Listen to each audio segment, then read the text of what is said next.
রাত ঠিক ৩:২৬-এ দিল্লির আকাশে কোনো তারা দেখা যাচ্ছিল না, কিন্তু পৃথিবীর সবচেয়ে অদৃশ্য যুদ্ধ তখন শুরু হয়ে গেছে। সদর দপ্তরের সাব লেভেল 4-এ, যেখানে মোবাইল সিগন্যাল পর্যন্ত ঢুকতে পারে না, সেখানকার সবচেয়ে বড় স্ক্রিনে একের পর এক লাল লাইন উঠে যাচ্ছিল। পাওয়ার গ্রিডে অস্বাভাবিক ভোল্টেজ ফ্ল্যাকচুয়েশন, ডিফেন্স স্যাটেলাইটের টেলিমেট্রি ডেটায় গ্লিচ, ন্যাভিগেশন নেটওয়ার্কে টাইম সিঙ্ক ড্রিফট। এগুলো আলাদা আলাদা ঘটনা নয়, এগুলো একটাই signature: coordinated cyber physical attack. Director Arvind Menon চেয়ারে বসেই বুঝে গিয়েছিলেন এই আক্রমণ কোনো জঙ্গি সংগঠনের নয়, এটা রাষ্ট্র সমর্থিত যুদ্ধ। তার সামনে রাখা ফাইলের ওপরে শুধু একটা কোডনেম লেখা, রাউদ্র। ঠিক তখনই কলকাতার এক ভিড়ঠাসা গলিতে একটি পুরনো ইলেকট্রনিক্স সার্ভিসিং দোকানের শাটার ধীরে নামিয়ে দিল রাহুল বসু। আশেপাশের লোকজনের কাছে সে শুধুই সাধারণ মেরামতির কাজ করা একজন মানুষ, কিন্তু রয়ের ডেটাবেসে তার আলাদা পরিচয় আছে: field operative, codename Night Fox, specialization cyber infiltration ও ডিপ কভার অপারেশন। তার হাতের ঘড়িটা আসলে ঘড়ি নয়, সেটা একটা এনক্রিপ্টেড স্যাটেলাইট কমিউনিকেটর, যেটা এলিও স্যাটেলাইটের মাধ্যমে SH-256 এনক্রিপ্টেড প্যাকেটে মেসেজ পাঠায়। ঠিক সেই ঘড়িতেই ভাইব্রেশন উঠল। মাত্র 3টে অক্ষর, RAU। এই কোডের মানে একটাই: সব বন্ধ, সব পাল্টাও, অপারেশন ফাঁস। রাহুল বাইরে বেরিয়ে সাধারণ মানুষের ভিড়ে মিশে গেল, কিন্তু তার চোখে তখন শুধু রুট, এক্সিট, ব্লাইন্ড স্পট। সে জানত তার পেছনে এখন শুধু লোক নয়, অ্যালগোরিদম চলবে: mobile tower triangulation, CCTV face recognition, AI based gate analytics.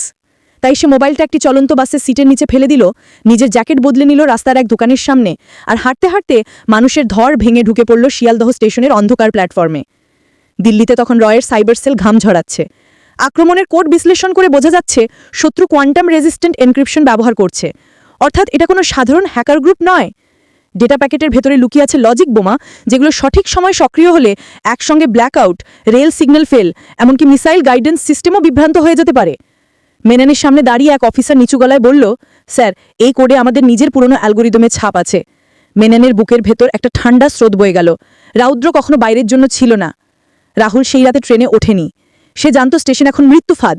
সে নেমে পড়ল একটি মালগুদামের ভাঙা দেওয়ালের ধার দিয়ে, যেখানে বহু বছর আগে একটি ডেড ড্রপ পয়েন্ট ছিল। দেওয়ালের ফাঁক থেকে সে বের করল একটি পুরনো পেন ড্রাইভ, যেটার ভেতরে ছিল স্টেগানোগ্রাফির সাহায্যে লুকোনো ভিডিও ফাইল। ওই ভিডিওতেই ছিল প্রমাণ: রাউদ্র প্রকল্প এখন একটি আন্তর্জাতিক সিন্ডিকেটের, যারা স্যাটেলাইট লিঙ্কের মাধ্যমে সরাসরি ভারতের ক্রিটিক্যাল ইনফ্রাস্ট্রাকচারে ঢুকে পড়েছে। কিন্তু ভিডিও শেষ ফ্রেমে যে মুখটা ভেসে উঠল, সেটা দেখে রাহুলের নিঃশ্বাস আটকে গেল। রয়েরই এক শীর্ষ অফিসার। ঠিক সেই সময় দিল্লিতে ইন্টারোগেশনে ভেঙে পড়ল এক data analyst. Polygraph, voice trace analysis, slip micro expression, সব পরীক্ষায় একটাই ফল: সে ভেতরের মানুষ, ডাবল এজেন্ট। সে শুধু একটা নাম বলল, নাইট ফক্স। পুরো কন্ট্রোল রুম এক মুহূর্তে স্তব্ধ হয়ে গেল। মেনন বিশ্বাসই করতে চাইছিলেন না, কিন্তু তথ্যের ওজন বিশ্বাসের থেকেও ভারী হয়। রাহুল তখন সুন্দরবনের দিকে রওনা দিয়েছে একটি চুরি করা ট্রাকে। সে জানত সন্দেহ এখন তার উপর, তাই একটাই রাস্তা: সত্য সামনে আনা, নইলে তাকে মেরে ফেলা হবে দেশের শত্রু হিসেবে। সুন্দরবনের গহীন জঙ্গলের ভেতরে একটি পুরনো বাংকার আছে, যেটা একসময় বিদেশি সিগন্যাল ইন্টারসেপ্ট করার কাজে ব্যবহার হতো। সেখানেই লুকোনো আছে রাউদ্রের physical course server. Commando unit তখন thermal drone, satellite imaging, ground penetrating radar নিয়ে সেদিকেই এগোচ্ছে, কারণ AI প্রেডিকশন বলছে টার্গেট সেখানেই যাচ্ছে। বাংকারের দরজা খুলতেই রাহুল বুঝে গিয়েছিল এখানে কেউ আগে থেকেই অপেক্ষা করছে। আলো জ্বলতেই গুলির শব্দ, সাইলেন্সার লাগানো পিস্তল থেকে বেরোনো বুলেট দেওয়ালে লেগে ঝিলিক তুলে দিল। রাহুল পেছনে গড়িয়ে পড়ে নিজের অস্ত্র বের করল। নাইট ভিশনের সবুজ আলোয় দুজন ছায়া নড়াচড়া করছে। কয়েক সেকেন্ডের মধ্যে দুটি নিখুঁত শট, তারপর নিস্তব্ধতা। সে দৌড়ে সার্ভারের কাছে পৌঁছল, কিন্তু ততক্ষণে টাইম বোমার কাউন্টডাউন শুরু হয়ে গেছে, 5 মিনিট। ঠিক তখনই বাংকারের বাইরে কমান্ডো ঢুকে পড়ল। মুখোমুখি দাঁড়িয়ে গেল রাহুল আর মেনন, বন্দুক তাক করা, চোখে চোখ। রাহুল কোনো আতঙ্ক ছাড়াই পেনড্রাইভটা এগিয়ে দিল।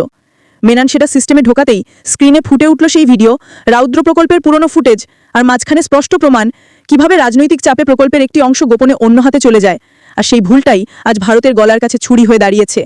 মেননের হাত কাঁপছিল, কারণ সেই সইটা মেননেরই। কাউন্টডাউন তখন 1 মিনিটে নেমে এসেছে। সার্ভার বন্ধ করলে সাইবার আক্রমণ থামবে, কিন্তু বোমা থামানো যাবে না।